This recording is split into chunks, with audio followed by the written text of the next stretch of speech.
नमस्कार मित्रांनो, लखनौची थंड संध्याकाळ होती.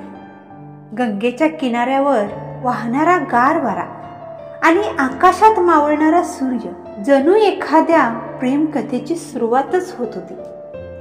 अनन्या एक आनंदी आणि हसतमुख मुलगी, जी आपल्या नृत्यकलेसाठी प्रसिद्ध होती. महाविद्यालयाच्या वार्षिक स्नेह संमेलनात नृत्य सादर करणार होती.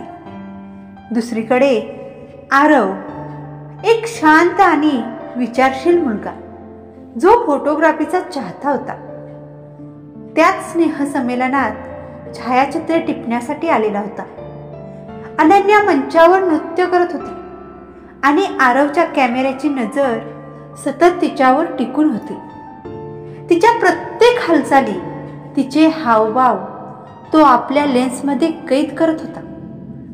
नृत्य संपल्यानंतर अनन्याने त्याला पाहिले आणि आश्चर्यचकित होऊन विचारले, तू माझे इतके फोटो का काढत होतास?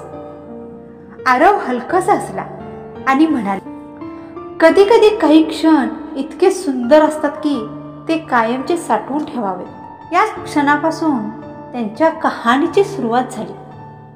हळूहळू त्यांची भेटी वाढू लागल्या.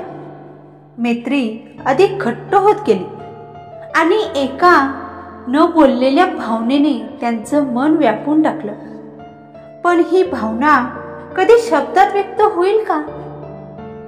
महाविद्यालयात अनन्या आणि आरवची मैत्री सर्वांसाठी एक आदर्श बनली होती. ते तासनतास एकत्र बसून गप्पा मारायचे, गंगेच्या किनारी फिरायचे आणि आयुष्यातील छोटे छोटे क्षण जगायचे.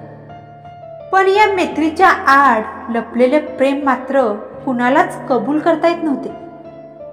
एके दिवशी अनन्याने ठरवले की तिने आरवकडे आपल्या मनातील भावना व्यक्त करायलाच हव्या.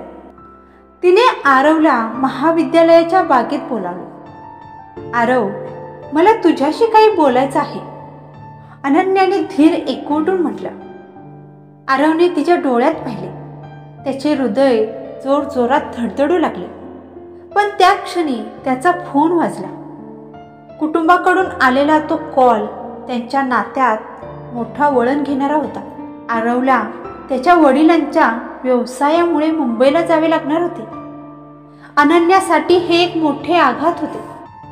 अनन्या, मी तुला काही सांगू इच्छित होतो, पण आता त्याला काही अर्थ नाही उरला, आरवने हलक्या आवाजात म्हटले. अनन्याच्या डोळ्यात अश्रू होते, पण ती हसली आणि म्हणाली, कधी कधी काही गोष्टी बोलण्यापेक्षा फक्त जाणवण्यासाठीच असतात.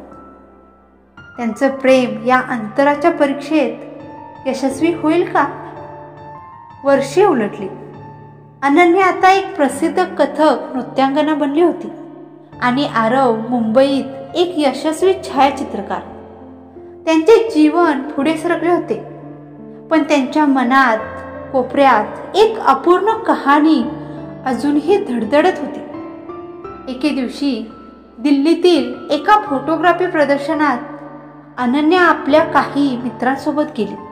प्रदर्शन पाहत असताना तिची नजर एका छायाचित्रावर स्थिरावली. हे तेच छायाचित्र होते जे आरवने महाविद्यालयाच्या स्नेहसंमेलनात काढले होते. खाली लिहिलेलं होतं, काही क्षण इतके सुंदर असतात की ते कायमचे साठवून ठेवावे. अनन्याच्या डोळ्यात अश्रू तरळले.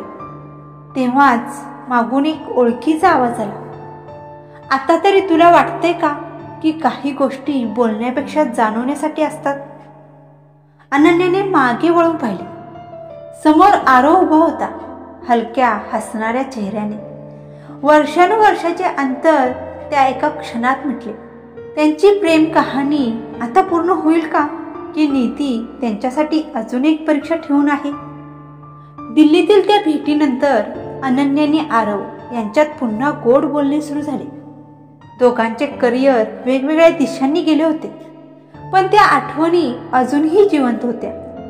एके दिवशी अनन्याला मुंबईतील एका प्रसिद्ध नृत्य महोत्सवात सादरीकरणासाठी बोलवले गेले. तिने आरवला तिथे येण्यासाठी आमंत्रित केले.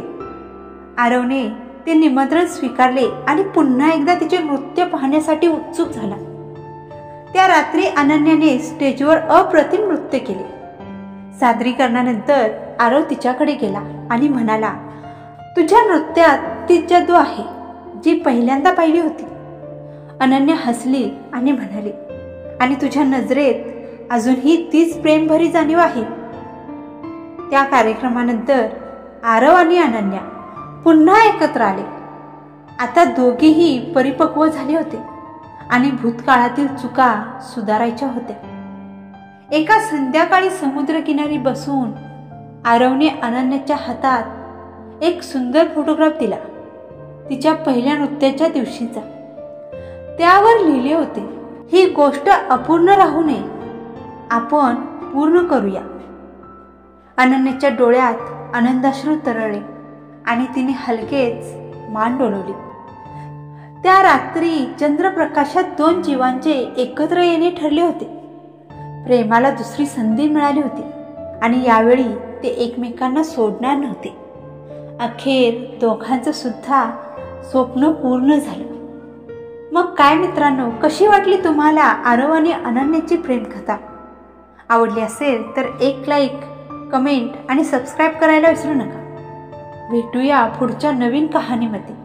तोपर्यंत धन्यवाद.